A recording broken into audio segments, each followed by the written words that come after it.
solidarity emerges from the interactions between people, the interactions of asking favors, reciprocating favors, making promises, fulfilling promises, ridiculing some people that don't make promises, ostracizing someone. All those are interactions. Since we can explain how this emerges from those interactions, then this is a valid entity in our ontology. When we give historical explanations tonight, communities, interpersonal communities, or any other kind of community can be a valid character, a valid agent of history, because we have already explained how it emerges. Yes?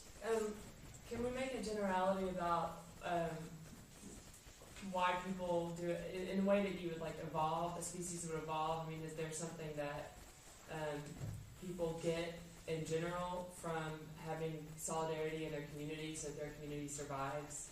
I mean, or is this a part of, is this dealt with by Deleuze or? Well, no, I mean, it's a good question. We spent most of our biological evolutionary history as hunter-gatherer communities, where they had to be food sharing.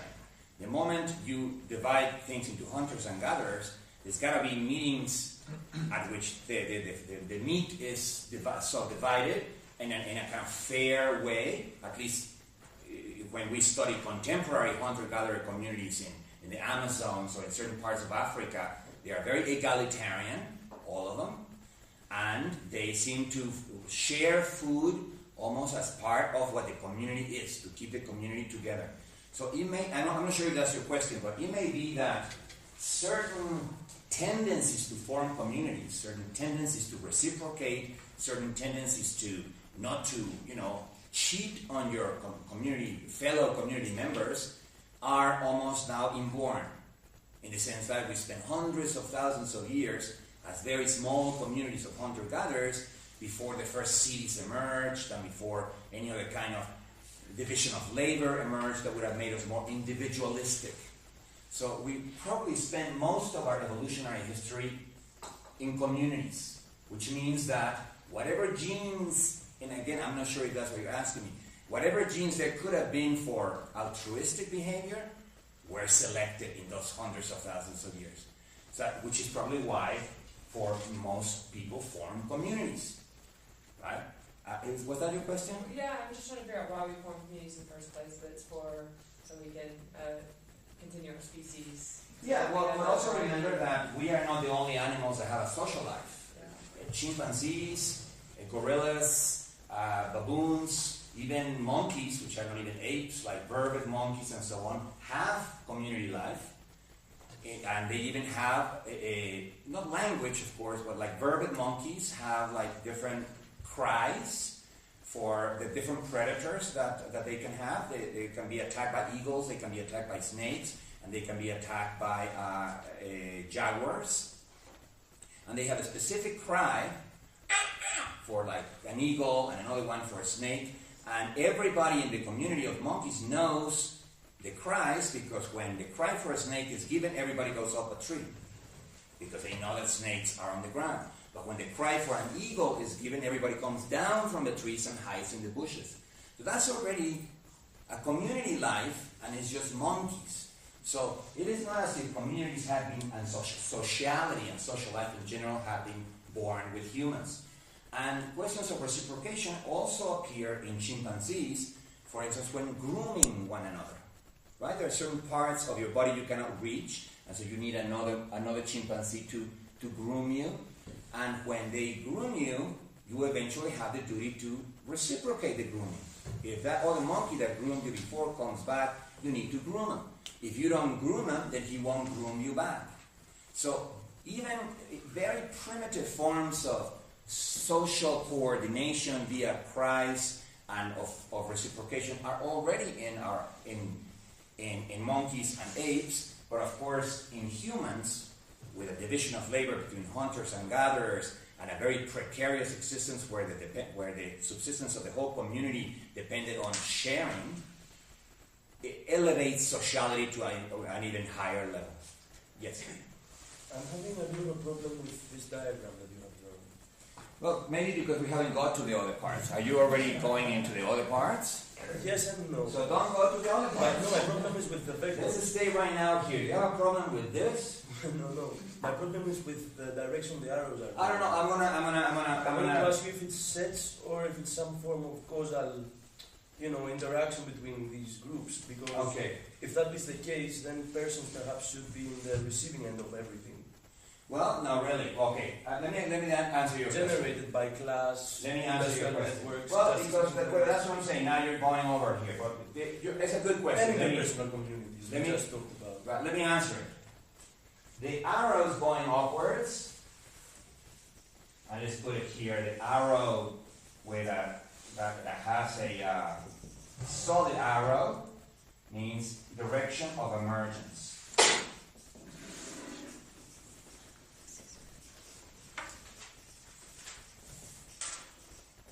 And now let's draw another set of arrows that we're going to draw in like this. That means the whole reacts back on its parts.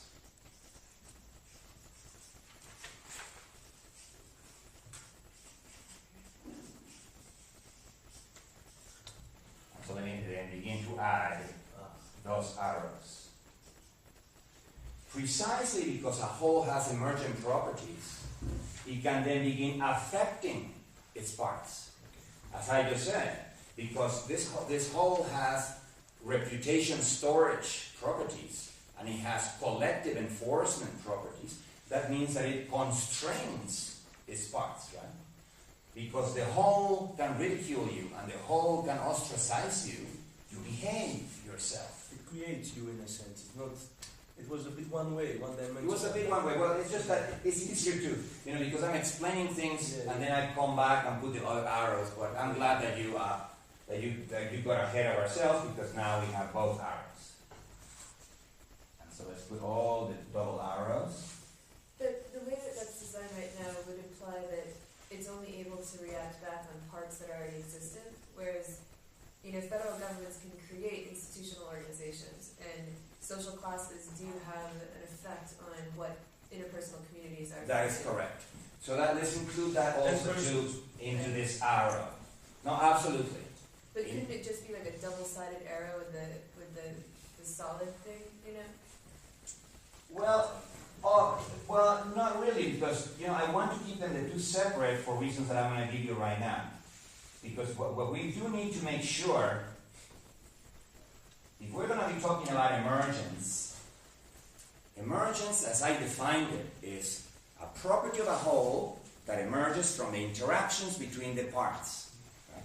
So, the moment this person stops interacting, say they begin hating each other, the solidarity of the community disappears like this.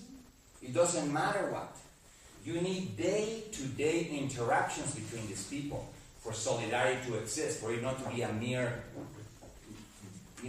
wishful thinking.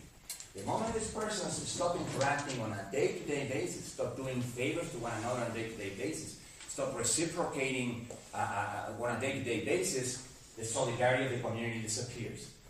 The downward arrow means that once this emerges, it begins both constraining and enabling its parts. It constrains them because it can punish them. It can enforce local norms. It can prevent them from lying or from not fulfilling their promises or from making commitments that are not honored. But it also enables them because, as I just said, you can walk out of your door and benefit from the communal knowledge. Hey, Mrs. Smith, how do you get a tick out of my baby's head? Well, you just blow some smoke into the baby's head.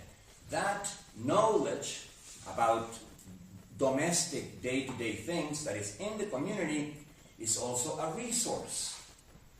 So the whole emerges from the interactions of the parts and from a day-to-day interaction between the parts, but it also reacts back on the parts by supplying them with resources, for instance, communal knowledge, and by constraining them in a particular